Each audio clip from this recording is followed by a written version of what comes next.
Thank you so much. It's great to see you here again. Thanks, as always, to TYT Sports and to dailyddt.com for allowing me to be here, and let's talk more wrestling. And most of all, thank you to the people who actually watch and comment on these videos. I sincerely can't thank you all enough.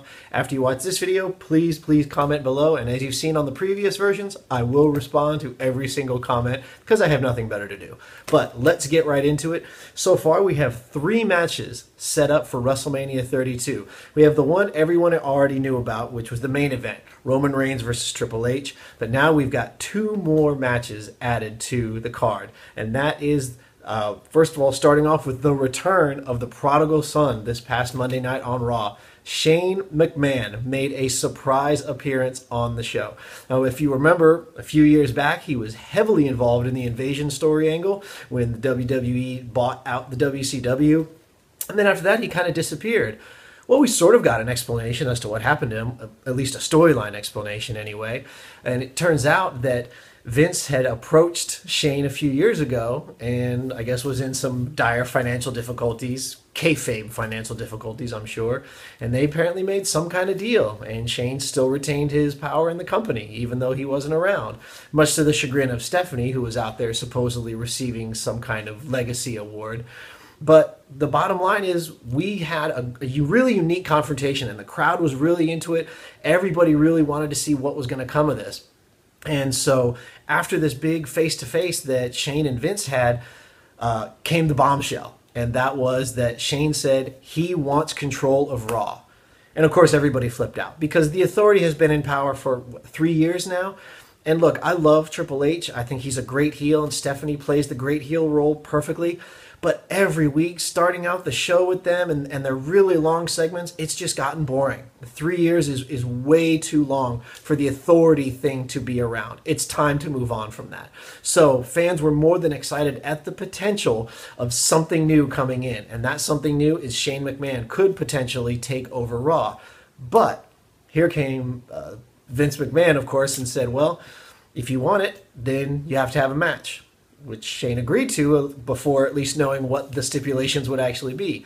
And that match number 1 is going to be at WrestleMania, and it's against The Undertaker, and it's a Hell in the Cell match. Okay, on its face, this all sounds really exciting, and the crowd went nuts for it, and I was admittedly pretty excited for it too, but then I start thinking about it a little deeper. Okay, Hell in the Cell, The Undertaker, WrestleMania. First of all, how is Vince going to coerce The Undertaker into doing this? If we're just neglecting storylines and saying, well, now Vince tells The Undertaker what to do, why on earth would The Undertaker agree to such a match? He doesn't pick and choose these matches at whim. He does it because of feuds with people, and he fights who he wants to fight. No one tells him who to fight. So I find it strange that The Undertaker has either agreed to this or will agree to it sometime in the future, and how they'll actually make that happen, hopefully we'll see in the coming weeks. Second of all, is this actually a match where The Undertaker will lose to Shane McMahon? If that's true, then that's 2 losses at WrestleMania. Now, to be fair, there's no more streak on the line. There's no title belt. There's no big brewing feud that's been going on for months. So this could just be 2 guys fighting with really nothing on the line except the fate of the company. But that would mean that Undertaker is fighting to keep the Authority in control. Is he simply indifferent to the Authority's reign, or is he going to turn heel sometime between now and WrestleMania? We'll have to find out. And the third thing I had to ask is there really a way that Shane O'Mac can win clean against The Undertaker? I don't think so. He's a McMahon, so something shady has to go down. My prediction, mark it down as of today, go ahead. I think that John Cena will be involved on Shane McMahon's side. Now, yes, this would mean Cena having to face The Undertaker and maybe be looked at as a bad guy for fighting one of the most beloved wrestlers in the WWE. However, you have to understand the stakes. It is for control of Raw. It's to get the Authority out. And John Cena has definitely had his run-ins and his problems with the Authority. So him aligning with Shane in order to make sure that the Authority is deposed makes complete sense from a storyline perspective. Now, there has been absolutely no indication that that's going to happen, but there's been rumblings that Cena is doing everything he can to take part in WrestleMania, and that's about the only way I see him doing it. I don't think he'll be healthy enough to wrestle in a full-on match, but interference is certainly possible. The second match that was announced on Raw was a Dean Ambrose and Brock Lesnar street fight type match. Now, I think this match is a consolation prize because the main event of Roman Reigns and Triple H, which was solidified at Fastlane when Roman Reigns won, everybody knew this was coming. It's been no surprise to anyone that Roman Reigns is going to be in the main event at WrestleMania. Oh, spoiler alert, he's also going to win. There's no way Triple H wins this match. No way. It's a lose-lose for Roman Reigns, and here's why.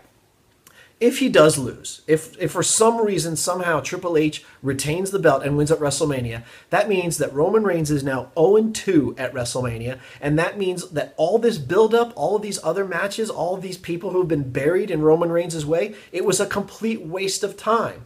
Then it built up to nothing. 2 years worth of work resulted in a loss at the biggest show. That doesn't make sense. And on the other side, if he wins, then it's predictable. It's the exact outcome that people have imagined. This is WrestleMania. This is the main event at WrestleMania for the biggest prize in the company. And the outcome is almost assured. That's the worst thing you can be, is predictable, even in a business like sports entertainment. But we'll have to see if that's how it plays out. And that's why I think that the Ambrose and Lesnar match is a potential show stealer, but I think more than that, it's a distraction. I think the WWE already has a sense that people just overwhelmingly don't like Roman Reigns, and they've said, well, look, this is going to happen, so y'all just have to deal with it. So here, they're going to be disappointed in the main event, so let's give them some matches that they will at least love. Here's Shane McMahon and The Undertaker, and here's Brock Lesnar and the fan favorite Dean Ambrose, in a match that actually favors Dean Ambrose, a street fight, which means that he can pull all the dirty tricks he wants, there's no disqualification, and I hope they do an old school style street fight like they used to do, where they're out in the back, they're in parking lots, they use props, they're using anything and everything just to tear each other to pieces. And while Brock Lesnar certainly has the physical advantage, at least in this type of no-holds-barred match, Dean Ambrose can at least level the playing field a little bit. So we'll have to see how that actually plays out at WrestleMania. So those are our 3 confirmed matches so far. I'm sure there'll be more. There's a tag team match will undoubtedly be announced in the next few weeks. Same thing for a Divas Championship. And then all the other fillers. Remember, this is a 3+ 4 hour show kind of thing. So there is a lot of stuff that is going to be filled. WrestleMania it's the Super Bowl of the WWE. It's the best show of the year. So what else? What other surprises are we going to get thrown into? I hope a lot more. And I think all of these are unfortunately going to be trying to mask for the fact that it's a terrible and awful main event. Maybe the WWE will surprise us and do some kind of trickery and pull a fast one and change the main event, but it's highly unlikely. They're going to push Triple H and Roman Reigns, and go ahead, you heard it here first, or probably second or third. Roman Reigns is going to win and be the champion. And hopefully with Shane McMahon at the helm of Raw. Now with that going forward, maybe they can at least do something else and try to get the people behind Roman Reigns. But it remains to be seen. Well, that's all I got. Stay tuned for more of these videos. Again, with your support, they will definitely keep on coming. Follow me on Twitter at Chief Joshiola. You can also follow any and all wrestling articles from myself and many other talented writers at Daily DDT. So, till next time, thanks again.